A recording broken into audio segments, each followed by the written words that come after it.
Hello दोस्तों, आप सभी का मेरे इस YouTube channel GS word point 50 में स्वागत है। दोस्तों, आज हम पढ़ेंगे जैसा कि आपको बोर्ड में दिख रहा होगा कारक।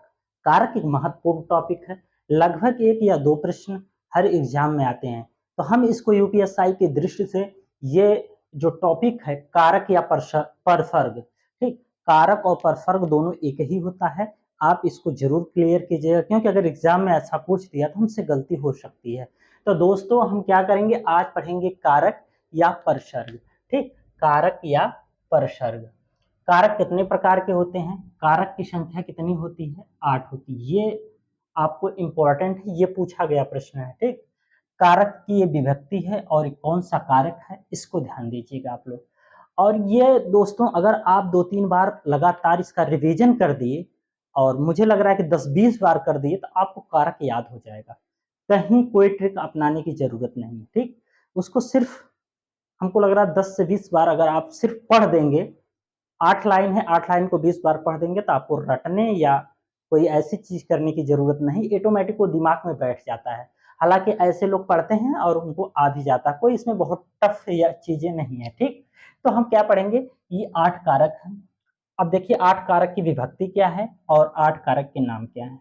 जैसे कर्ता कारक, कर्ता ने कर्म को करण से के द्वारा संप्रदान कारक के लिए अपादान से संबंध का के की रा रे रे। ठीक, अधिकरण कारक में और ये पर है। उसके बाद 8वां हमारा आता है संबोधन कारक, हे रे अरे, ये विस्मयादि बोधक चिन्ह लगा है। अब हम कारक 2-3 जो है हमें कंफ्यूजन पैदा करते हैं। ये जब किसी वाक्य में आपको दिखे पूछते कौन सा कारक है तो इन्हीं विभक्तियों के माध्यम से हम पता करते हैं कि कौन सा कारक है। यही चिन्ह है जिनको हम उसमें ढूंढेंगे और पूछेगा ये जो चिन्ह है ये किस विभक्ति का कारक है, ये हमको पता करना होगा। अगर हम ये बार बार रिवीजन किए हैं और हमें इसके बारे में पता है तो हम आराम से क्वेश्चन कर लेते हैं। लेकिन एक दो जो है बहुत कंफ्यूजन पैदा करता है, उसका आज मैं डाउट क्लियर कर दूंगा। आप लोग देखिए, कर्ता ने कर्म को करण से के द्वारा, दो शब्द है।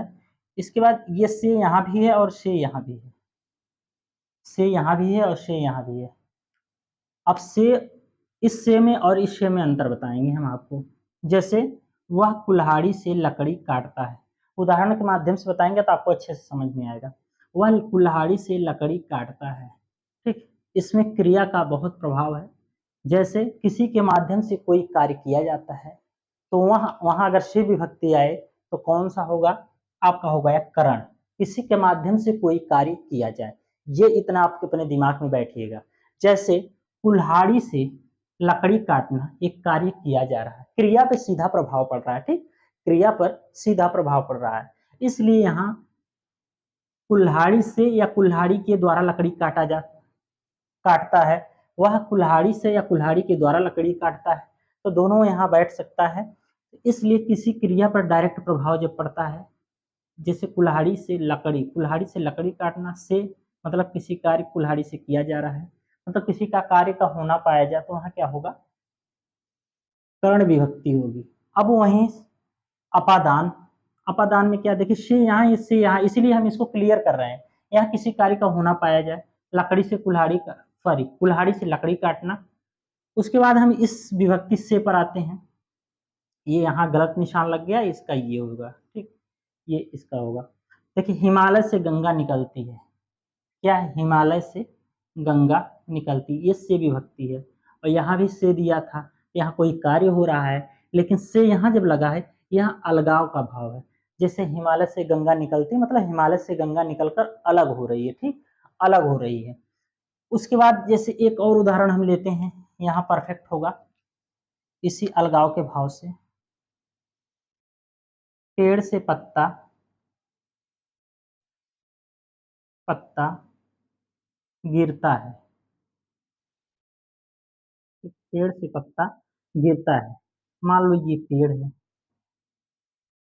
ठीक, ये आपका पेड़ है और ये पत्ता जो है आपका क्या हो रहा है, ये पत्ता आपका इस पेड़ से क्या हो रहा है, अलग हो रहा है। ठीक, ये पेड़ से अलग हो रहा है तो क्या होगा यहाँ, यहाँ हो जाएगा अपादान कारक। अपादान कारक में किसी चीज का अलग होना, से पेड़ से पत्ता अलग हो रहा है या हिमालय से गंगा निकल रही है, ये दोनों अलगाव का भाव है। लेकिन यहाँ किसी कार्य का होना पाया जा रहा है, वह कुल्हाड़ी से लकड़ी काटता है, तो लकड़ी काटना ही क्या हो जाएगा आपका, से, किससे, कुल्हाड़ी से एक कार्य किया जा रहा है, तो यहाँ क्या हो जाएगा आपका करण कारक, और अलग अलगाव का भाव आएगा, वहां से विभक्ति है, तो क्या हो जाएगा अपादान कारक। उसके बाद ये सब तो ऐसे ही काके की रारेरी में पर, किसी के ऊपर या अंदर। संबोधन कारक एक है, इसको मैं और क्लियर कर दे रहा हूँ। लोग सोचते हैं ये कैसे आता है, जैसे कहीं आश्चर्य का भाव, ठीक, किसी घटना का अचानक होना जिसको नहीं होना चाहिए, जैसे किसी जवान लड़के की मृत्यु हो जाए, तो लोग कहते हैं अरे यार उसकी मृत्यु हो गई, तो ऐसा क्या होता है, हमें अचानक से झटका लगता है, कहते अरे, ये मतलब क्या है, आश्चर्य होना, ठीक, किसी कार्य में आश्चर्य होना, ये चीज क्या कहलाता है, संबोधन कारक, ठीक। तो आपको, मुझे लग रहा है कि ये आपको अच्छे से आ गया होगा और डाउट क्लियर हो गया होगा। 8 कारक हैं, उससे क्या कहते हैं, यहाँ कारक और परसक दोनों का मतलब एक ही है। तो दोस्तों आज की वीडियो कैसी लगी, आप लोग जरूर शेयर कीजिएगा और लोगों तक पहुंचाइएगा। यूपीएससी के लिए एक इम्पोर्टेंट ये टॉपिक है और आप लोगों के लिए हेल्पफुल होगी। जय हिंद, जय भारत।